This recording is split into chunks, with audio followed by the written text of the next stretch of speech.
Please subscribe and get notifications from my YouTube channel. Hello friends, నమస్తే.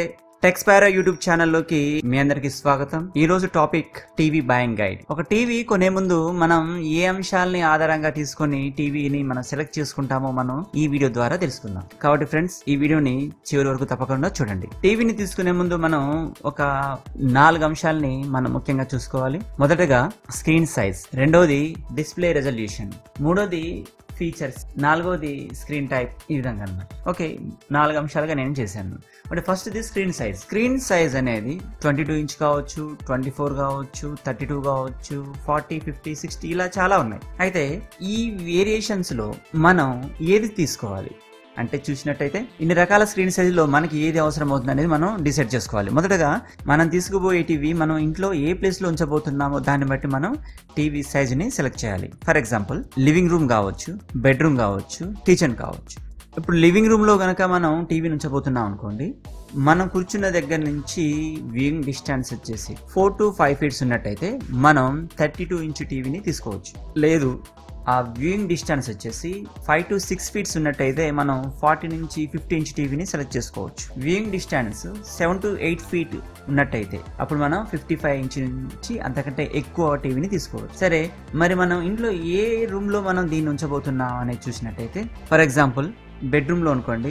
Bedroom లో మనం టీవీని ఉంచాలనుకుంటే ఆ టీవీ సైజ్ 32 నుంచి 40 దాకా ఉండొచ్చు. కిచెన్ లో అయితే అప్రాక్సిమేట్లీ 32 ఇంచ్ సరిపోతుంది. ఇక లివింగ్ రూమ్ అనుకోండి, ఇందాక చెప్పినట్టు 4 to 5 ఫీట్ గానీ, 5 to 6 ఫీట్స్ గానీ, 7 to 8 ఫీట్స్ గానీ ఉండేదాన్ని బట్టి మనం 32 ఇంచ్ నుంచి 40 లేదా 50 అంతకంటే ఎక్కువగానే ఉండే విధంగా టీవీ స్క్రీన్ సైజ్ ని సెలెక్ట్ చేసుకోవాలి. ఇక మనం తెలుసుకోవాల్సిన ఇంకొక అంశం ఏంటంటే డిస్ప్లే రెజల్యూషన్. ఇది చాలా ఇంపార్టెంట్. ఇక్కడ డిస్ప్లే రెజల్యూషన్ ఇప్పుడు చాలా మోడల్స్ ఉన్నాయి. ఈ మోడల్స్ లో కొన్ని టీవీలు అనేవి హెచ్డి రెడీ అంటారు, కొన్ని ఫుల్ హెచ్డి అంటారు, కొన్ని అల్ట్రా హెచ్డి అంటారు. వీటి గురించి తెలుసుకొని మనం టీవీని సెలెక్ట్ చేసుకోవాలి. కొన్ని టీవీస్ 720 మాత్రమే రెజల్యూషన్ చూపిస్తాయి, వాటిని హెచ్డి రెడీ టీవీస్ అంటారు. కొన్ని టీవీస్ వచ్చేసి 1080p రెజల్యూషన్ చూపిస్తాయి, అంటే 2K, వాటిని ఫుల్ హెచ్డి టీవీలు అంటారు. ఇంకా కొన్ని టీవీస్ అనేవి 4K రెజల్యూషన్ తో ఉంటాయి, వాటిని అల్ట్రా హెచ్డి టీవీస్ అంటారు. సో డిస్ప్లే రెజల్యూషన్ కూడా మనం కన్సిడర్ చేయాలి. తర్వాత ఇంకా చాలా ఇంపార్టెంట్ ఏంటంటే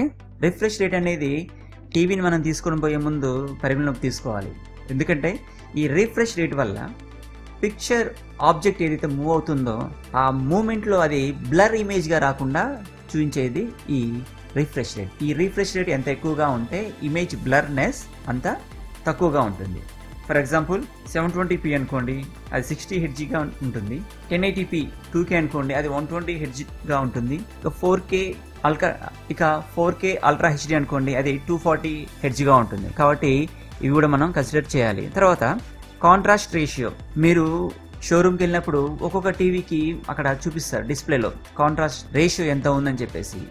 ఏది ఎక్కువగా కాంట్రాస్ట్ రేషియో ఉందో ఆ టీవీ మనం సెలెక్ట్ చేసుకోవచ్చు. కానీ ఈ రోజులలో ఈ కాంట్రాస్ట్ రేషియో అనేది నెంబర్ మాత్రం ఇవ్వడం జరుగుతుంది. ఆ నెంబర్కి ఆ పిక్చర్కి సంబంధం ఉండదు. ఇది ఒకటి కన్సిడర్ చేసుకోవాలి.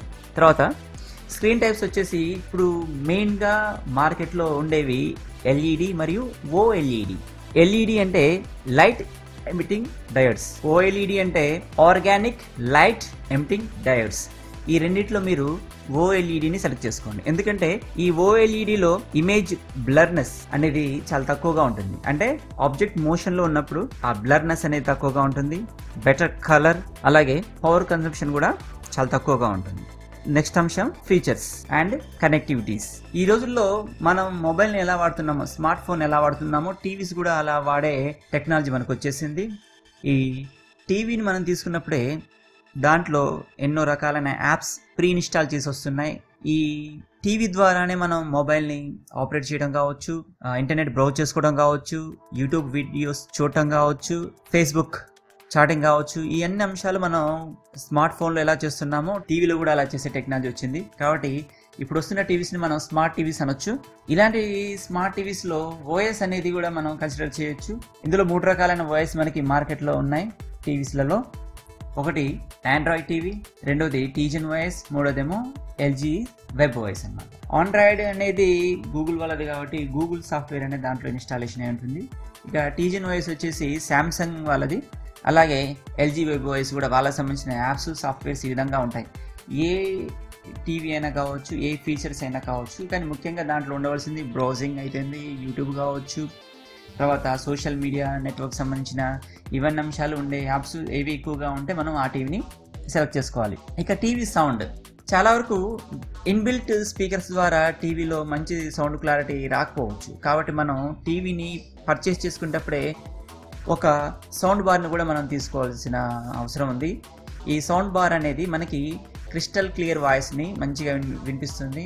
ఇప్పుడు వస్తున్న సౌండ్ బార్స్ అనేవి 5.1లో కూడా ఉంటున్నాయి, సరౌండ్ టెక్నాలజీతో కూడా వస్తున్నాయి. కాబట్టి మనం తీసుకునే టీవీకి, మన రూమ్కి మంచి ఎఫెక్ట్ అనేది దీని ద్వారా, ఒక సినిమాటిక్ ఎఫెక్ట్ అనేది మనం దీని ద్వారా పొందొచ్చు. నెక్స్ట్ అంశం ఏంటంటే, ఇక టీవీలో ఇంకా కొన్ని ఫీచర్స్ ఏమున్నాయంటే 3D టీవీ ఉంది. 3D టీవీ అనేది ఆ ఆప్షన్ని మీరు రెగ్యులర్గా యూజ్ చేస్తారనే దాన్ని బట్టి తీసుకోవాలి. లేకుంటే అలాంటి 3D వీడియోస్ కానీ, 3D మూవీస్, ఫిల్మ్స్ అలాంటివి మనం చూస్తామనుకుంటేనే అది కన్సిడర్ చేయాలి, లేదంటే తీసుకోవాల్సిన అవసరం లేదు. ఎందుకంటే బడ్జెట్ అనేది ఇంకొంచెం ఎక్కువగా ఉంటుంది. తర్వాత కర్వ్డ్ స్క్రీన్ వచ్చేసి అపిరెన్స్ బాగుంటుంది, కానీ వ్యూ యాంగిల్ అనేది దీంట్లో మనం ఎక్స్పెక్ట్ చేయలేము. ఎందుకంటే టీవీ చూడాలనుకుంటే స్ట్రైట్గా కూర్చోవాలి, 2-3 లేదా 5 ఇంత మించి మనం ఎక్కువ మంది ఒక రూమ్లో ఉండి చూడాలనుకుంటే మాత్రం వ్యూ యాంగిల్ సరిపోదు, ఈ టీవీ అనేది మనకి సూట్ కాదనమాట. ఇక వచ్చేసి ఇంకా కామన్ ఫీచర్స్ ఏమున్నాయంటే wifi, USB connectivity, HDMI connectivity, NFC, అలాగే RCA. ఇక కొన్ని మోడల్స్లో అయితే ఆప్టికల్ కనెక్టివిటీ కూడా ఉంటుంది.